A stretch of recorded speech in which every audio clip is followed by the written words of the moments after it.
Hello students, pre law one. आज मैं आप लोग को स्वदेशी आंदोलन के बारे में बताने जा रही हूँ। यह आंदोलन क्यों हुआ, इसका कारण क्या था, इसका इफ़ेक्ट क्या पड़ा, बहुत सारे इसमें पॉइंट है। इसके पहले बहुत सारा पॉइंट हो चुका है टॉपिक पे, और मेडाइवल हिस्ट्री में तो लगभग बहुत हो ही चुका है टॉपिक।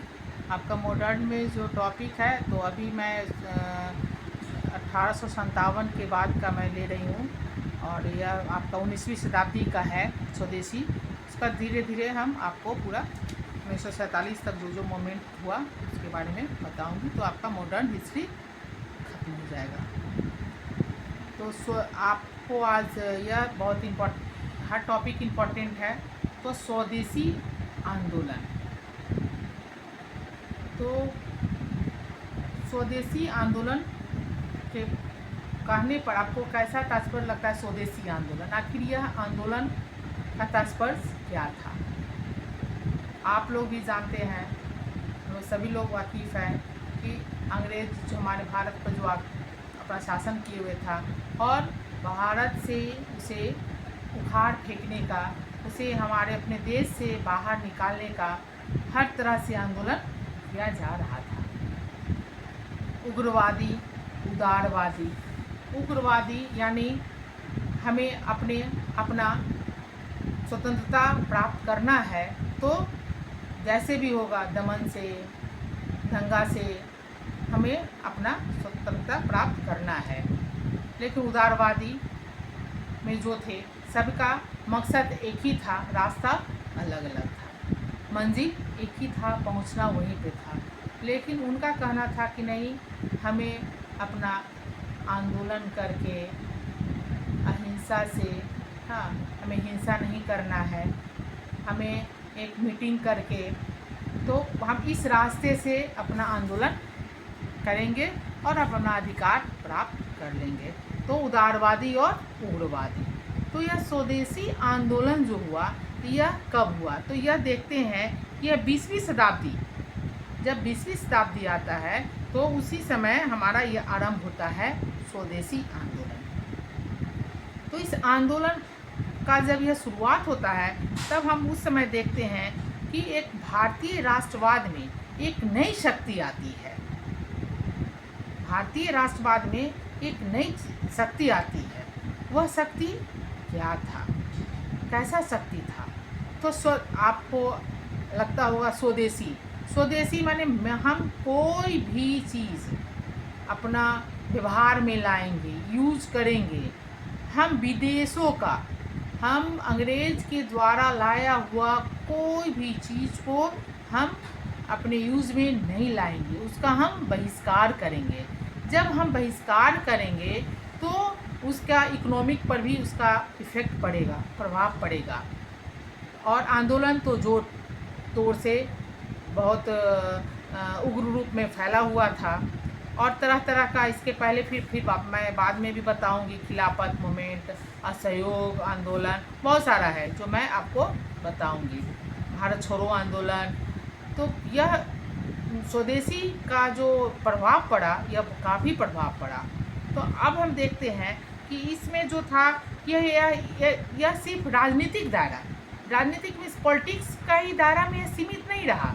यह आपका साहित्य हो, संगीत है, कला है, विज्ञान है, यानी यह उद्योग है, जीवन के माने जीवन के हर क्षेत्र में इसका जो है, प्रत्येक वर्ग में यह स्वदेशी आंदोलन से लोग जुड़ गया। यह सब प्रभावित भी हुआ।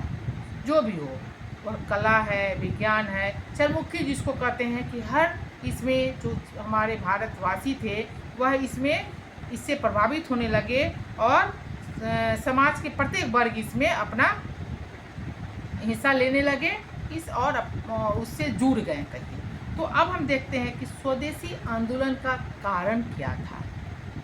इसका हर आंदोलन का कोई ना कोई कारण होता है, और यहाँ तो कारण ही कारण था कि हमें अंग्रेज़ों को किसी तरह भारत से उसको भगाना था, क्योंकि हमारे ही घर में आकर वह राज्य अपना शासन कर रहा था और हम भारतवासी उसके गुलामों के जंजीरों में बंधे हुए थे। तो अब देखते हैं कि कॉजेज ऑफ द स्वदेशी मूवमेंट का कॉजेज क्या था। तो हम यह देखते हैं कि यह बंग भंग के विरोध में यह जो आंदोलन हुआ था, स्वदेशी मूवमेंट हुआ था, तो यह बंग भंग के विरोध में 7 अगस्त 1905 ईस्वी को कलकत्ता के टाउन हॉल में एक बैठक में इसकी घोषणा के पश्चात आरंभ हुआ। यह कहाँ हुआ? तो कलकत्ता के एक टाउन हॉल में सभी का एक वहाँ पे मीटिंग हुआ और उसके बाद इस आंदोलन की वहाँ से शुरुआत किया गया। और कब? तो बंग भंग के विरोध में। तो यह हम आपको बताएंगे इसके बाद भी।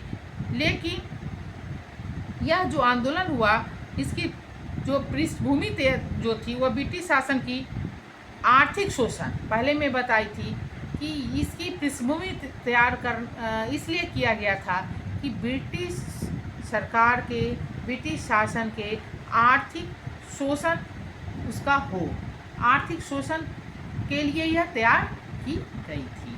और भारतीय राष्ट्रीय कांग्रेस के मंच से उसके जन्म के बाद विदेशी वस्तुओं के बहिष्कार एवं स्वदेशी वस्तुओं के प्रयोग की बात कही जाने लगी। अब उसका इस पे जोर दिया गया कि नहीं, अब पहले में बताई कि अब हमें विदेशी कपड़ों का यूज़ नहीं करना है, उसको बहिष्कार करना है और अपने जो देश का जो बना हुआ होगा उसको हमको अपने प्रयोग में लाना है। अब देखते हैं कि 1893 ईस्वी को लाहौर के लाहौर में कांग्रेस अधिवेशन हुआ था, में मदन मोहन मालवीय ने कहा था, वह एक जो अधिवेशन हुआ था उसमें हमारे मदन मोहन मालवीय ने कहा था कि वह क्या कहा था, वह उनका एक बहुत अच्छा ये है अपने भारतवासियों के लिए। वह सभी अपने भारतवासियों को कहते हैं कि वे कोड़ी और जुलाहे कहाँ है।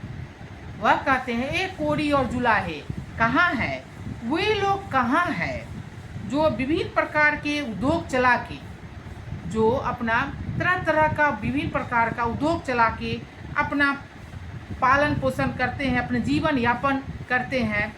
और वे माल कहाँ है, जो माल हमारे देश में जो बनाया जाता है वह माल कहाँ है, जो प्रतिवर्ष इंग्लैंड तथा अन्य यूरोपीय देशों को भेजे जाते थे। मदन मोहन मालवीय हमारे भारत के जनता को प्रोत्साहित करते हैं। वह कहते हैं कि अरे तुम लोग कहाँ हो, वो बनाने वाले जो उसको बनाते हो और अपने पेट को पालते हो, और जो माल हमारे भारत में बनता है वह कहाँ चला जाता है, यूरोपीय कंट्री में चला जाता है। वह कहाँ चला जाता है, इंग्लैंड में चला जाता है, और हमारा ही देश का चीज़ वहाँ चला जाता है। तो वह उसका विरोध करना शुरू किए और भारत की जनता को वहाँ जाओ, जो मेरे उद्योग जो बनाने वाले जो थे उनको वह प्रोत्साहित करते हैं और कहते हैं कि कहाँ हो तुम। तो यह बहुत बड़ी अचीवमेंट था उस समय कि सबको वह जागरूक करना शुरू कर दिए मदन मोहन मालवीय। और 1906 ईस्वी में कलकत्ता अधिवेशन में मालवीय जी ने कहा, उसके बाद 1906 में एक कलकत्ता अधिवेशन में मालवीय जी ने कहा कि कच्चा माल हमारे देश से बाहर जाता है और तैयार माल बनकर वापस आता है। तो स्टूडेंट्स, आप जानते हैं कि अंग्रेज़ तो शोषण करता ही था। वह यहाँ से हमारे देश से कच्चा माल को ले जाता था और वहाँ से वह उस माल से तैयार करता था माल और सामान को तैयार करके और फिर भारत में लाना, यानी वह सिर्फ अपना प्रॉफिट देखता था, न कि हमारे भारतवासियों के लिए वह जितना उसे इनकम हो। तो कच्चा माल आप सब जानते हैं कि कम पैसा में वह यहाँ से ले गया और वहाँ से बना के लाया, तो प्रॉफिट तो उसको होगा ही, तो वह यह काम करता था। और मजबूरी में हमारे भारत के जनता को, भारतवासियों को उस चीज़ को लेना पड़ता था। तो मालवीय जी ने 1906 के वह अपना बोले वहाँ पे कलकत्ता अधिवेशन में, फिर यह बोले कि अब भारत के जनता तुम सुधरो, तुम जागरूक हो, अपने हक के लिए आगे बढ़ो और स्वदेशी वस्तुओं का, स्वदेशी कपड़ाओं का, सबका बहिष्कार करो। अब हम देखते हैं कि वास्तव में क्या हुआ कि भारतीय अर्थव्यवस्था जितनी जर्जर हो चुकी थी, क्योंकि खोखला हो गया था, अब वह स्वतंत्र होने की संरक्षण का सहारा लेते गया। वह स्वतंत्र होना चाह रहा था, स्वतंत्र हो रहा था, और भारतीय अर्थव्यवस्था जो चरमरा रही थी, स्वाभाविक है कि अब हम अपने देश का बना हुआ माल अपना ही देश में उसको यूज करेंगे, तो हमारे जो बनाने वाले हैं उनको भी प्रॉफिट होगा, तो हमारी अर्थव्यवस्था तो सुधरेगी ही। यह सब देखकर इस आंदोलन को आगे बढ़ाने का हो रहा था कि नहीं, हम लोग इस आंदोलन पे अड़े रहेंगे। तो और जो भी व्यापार था उसको प्रोत्साहन किया गया। अब इधर क्या हुआ कि विदेशी सरकार के विरोध में एक ज्वाला तैयार हो रही थी। वह क्या था कि बंगाल के विभाजन की घोषणा। अब बंगाल का विभाजन 19 जुलाई 1905 ईस्वी में विभाजन भारतीयों के आक्रोश से भर दिया। अब जब इसके विरोध में बंगाल में 7 अगस्त 1905 ईस्वी के स्वदेशी आंदोलन की जो विधिवत घोषणा कर दी गई, विधिवत उसकी घोषणा कर दी गई। अब देखते हैं कि स्वदेशी आंदोलन, तो यह इसकी घोषणा हो गई कि हमें यह आंदोलन शुरू कर देना है। तो अब हमको देखना है कि प्रोसेस ऑफ द स्वदेशी मूवमेंट, यानी स्वदेशी आंदोलन की प्रगति, प्रोसेस। अब यह कहाँ तक इसका प्रोसेस हुआ, कैसे यह प्रगति, यानी यह कितना इसका जोर पकड़ा, कितने एक्टिव हुए हमारे भारत के जनता। तो अब हम देखते हैं कि 7 अगस्त 1905 ईस्वी को, आपको पहले ही बताए थे कि कलकत्ता टाउन हॉल में यह एक बैठक में यह जो हुआ, यह ऐतिहासिक बहिष्कार का प्रस्ताव पास हुआ था। इसको हम ऐतिहासिक प्रस्ताव कह सकते हैं, कह सकते नहीं है, कहते हैं। और इसमें सुरेंद्र नाथ बनर्जी और ने मैनचेस्टर के कपड़े वह था एक, और लिवरपूल के नमक के बहिष्कार की अपील की। वो लेकिन नहीं, वह जो बना हुआ, जो मैनचेस्टर के जो कपड़ा है और लिवरपूल के नमक है, उसको हम बहिष्कार करेंगे। तो यह कौन किए थे? सुरेंद्र नाथ बनर्जी ने किए थे। इधर अब सरकार की, तो अब स्वाभाविक है कि गवर्नमेंट यहाँ ब्रिटिश की राज्य है, ब्रिटिश गवर्नमेंट का यहाँ पर शासन है, तो और वह देख रहा था कि अब यहाँ के जनता तो मेरा सामान को भी बहिष्कार करना शुरू कर दिया, तो वह भी अपना चाल खेलेगा ही कि वह किसी तरह इसको हम ख़त्म कराएं, किसको मिलाएं, भारत के ही जनता को किसको हम तोड़े, तो वह अपना साजिश में लगा हुआ था। इधर सरकार द्वारा यह घोषणा कर दी गई कि बंग भंग 16 अक्टूबर 1905 ईस्वी में लागू होगा। लागू जो 1905 ईस्वी में लागू होगा। इस घोषणा ने आग में घी का काम किया। यह जो घोषणा किया गया, तो यह कहा जाता है कि वह आग में घी का कार्य किया, काम किया। अब उसके बाद हम देखते हैं कि 1904 ईस्वी में सितंबर 1905 ईस्वी तक के मध्य कलकत्ता से बाहर कई जिलों में ब्रिटिश कपड़ों की बिक्री में कमी हो गई, यानी 5 से 15 गुना कमी आ गई।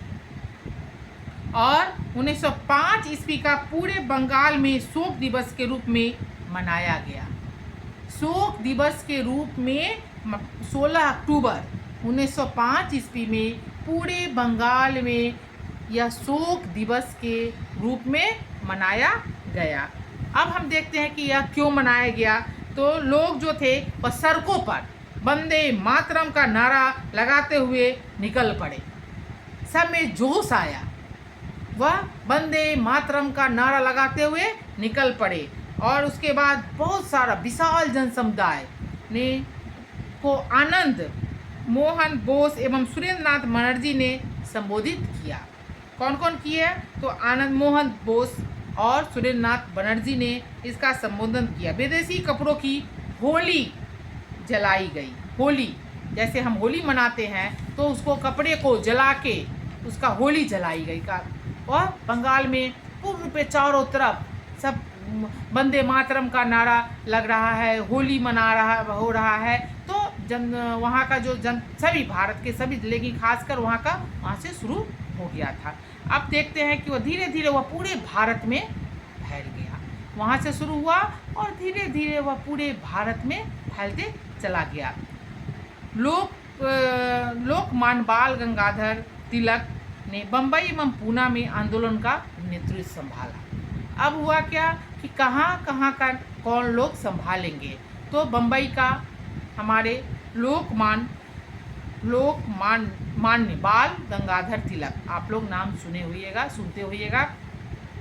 अजीत सिंह एवं लाला लाजपत राय ने इसे पंजाब एवं उत्तर प्रदेश के नेतृत्व किया और भारतीय राष्ट्रीय कांग्रेस के आंदोलन को एक सबल प्रदान किया। भारतीय राष्ट्रीय कांग्रेस के तिलक, लाल और लाजपत राय एवं बिपिन चंद्र पाल ने इसे जनसंघर्ष का रूप प्रदान करने का प्रयत्न किया। ये तीनों मिलके या इसका जनसंघर्ष का आंदोलन करने का प्रयत्न प्रदान किया। अब हम देखते हैं कि इसमें अब क्या हुआ। उदारवादी और उग्रवादी दो, तो दोनों में हुआ क्या कि नहीं, उदारवादी इसको नहीं चाहते थे कि हम इसको उग्र रूप में लें।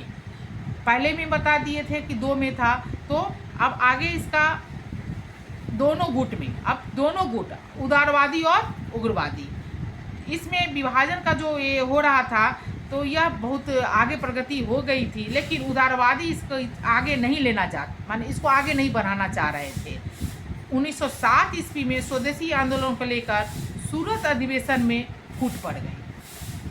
दोनों माने इसमें सूरत का अधिवेशन हुआ, उसमें फूट पड़ गई और बंगाल में आंदोलन पर उग्रवादियों का प्रभुत्व स्थापित हो गया। उग्रवादियों का तो उग्रवादी स्वदेशी आंदोलन को एक व्यापक रूप देना चाहते थे उग्रवादी, लेकिन बहिष्कार आंदोलन को असहयोग एवं शांतिपूर्ण प्रतिरोध तक ले जाना चाहते थे। कौन? उदारवादी।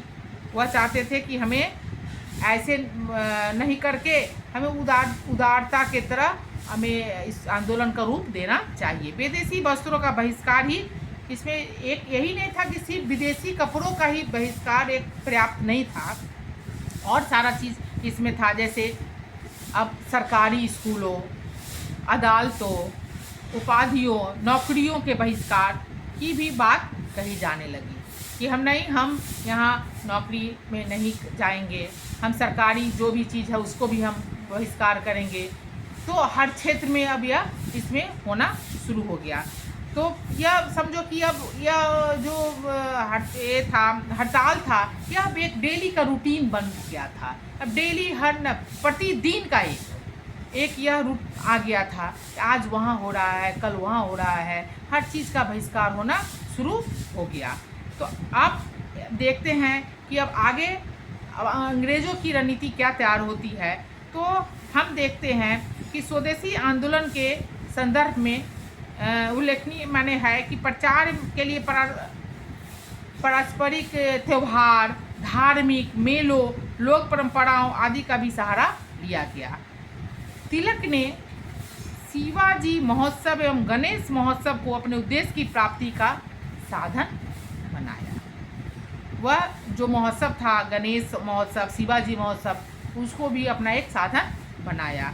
और इधर अंग्रेज जो है वह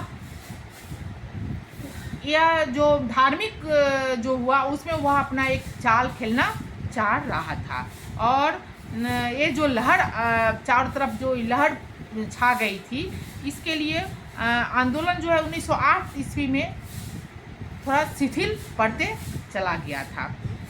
तो आखिर स्वदेशी आंदोलन शिथिल क्यों पड़ा? तो हम देखते हैं कि causes of the failure of the स्वदेशी मूवमेंट यानी स्वदेशी आंदोलन के असफलता का कारण क्या था। पकड़ा तो बहुत काफ़ी जोर, यह बहुत भारत के जनता भी धीरे धीरे आंदोलन शुरू हुआ और पूरे भारत में यह स्नेह स्नेह पूरे भारत में फैल गया। लेकिन आखिर यह असफल क्यों हुआ, इसका क्या कारण था। तो स्टूडेंट्स फिर नेक्स्ट क्लास में आपको मैं बताऊंगी कि स्वदेशी आंदोलन का वह सफल क्यों नहीं हो पाया, असफल क्यों हो गया और स्वदेशी आंदोलन का महत्व क्या था, यह 2 बिंदुओं पर और इसका इफेक्ट क्या पड़ा। 3 पॉइंट आपका आ गया, तो मैं नेक्स्ट क्लास में तीनों पॉइंट को आउट करूंगी, बताऊंगी। तो यह आपका स्वदेशी आंदोलन के बारे में पूर्ण रूप से जानकारी हो जाएगी कि यह स्वदेशी आंदोलन, स्वदेशी मूवमेंट क्या था और कैसे यह हुआ और इसका क्या इफेक्ट पड़ा हमारे भारत के जनता पे। धन्यवाद।